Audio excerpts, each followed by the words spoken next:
이제 다시 바다로 돌아가 보겠습니다. 시리아 난민, 로힝야 난민처럼 오늘날 많은 난민들이 바다를 건너고 있습니다. 이것이 가장 안정적이고 생명의 위협을 느끼지 않으며 장기적으로 삶의 질을 높일 수 있다고 생각하기 때문인데요. 시리아 난민의 유럽으로의 이동이 대표적이겠습니다. 하지만 이들이 바다를 건너는 과정은 결코 쉽지 않습니다.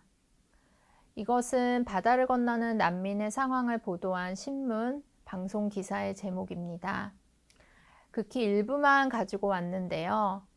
보시면 바다를 건너는 과정에서 적지 않은 수의 난민들이 목숨을 잃고 있음을 알 수 있습니다.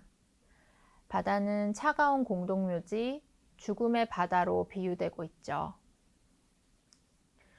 왜 바다는 난민에게 죽음의 바다가 되었을까요? 여러 가지 이유를 생각해 볼 수 있겠지만 우선 중개업자, 즉 브로커의 존재가 있습니다.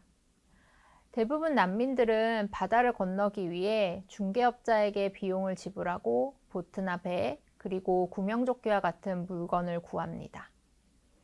그런데 중개업자 중에는 난민을 속여서 안전을 담보할 수 없는 이동수단이나 물건을 제공하는 경우가 있습니다.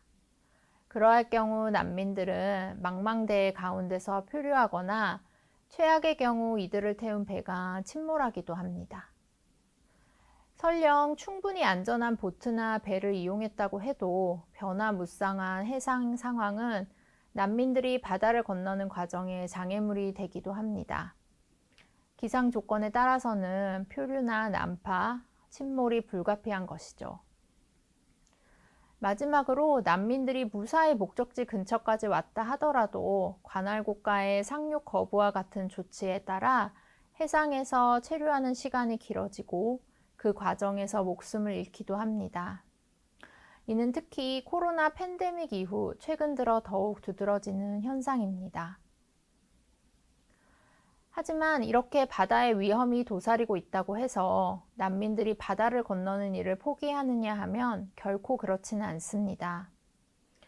이 사진은 지중해를 건너 유럽에 도착한 난민들이 벗어놓은 구명조끼인데요.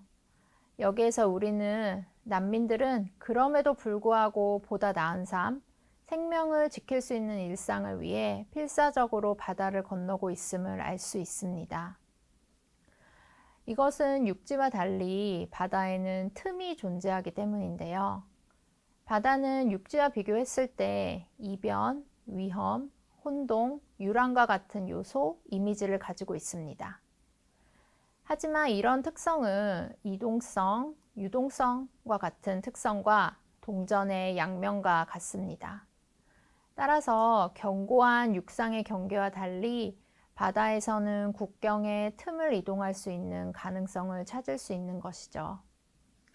그리고 이러한 틈이 어쩌면 가장 취약한 존재인 난민에게 보다 절실하고 큰 의미로 다가오고 있는 것입니다. 정리하자면 오늘날까지 바다는 여전히 난민의 이동 통로로서 중요한 의미를 지니며 이들에게는 새로운 시작의 공간이라고 할 수 있습니다. 바다는 난민에게 생명과 죽음, 정착과 추방, 희망과 절망이 맞닿는 공간으로 이러한 바다가 들려주는 난민 이야기는 우리가 평화와 공존, 연대와 책임에 대하여 고민해 볼 수 있는 기회를 주는 것이 아닐까 생각합니다.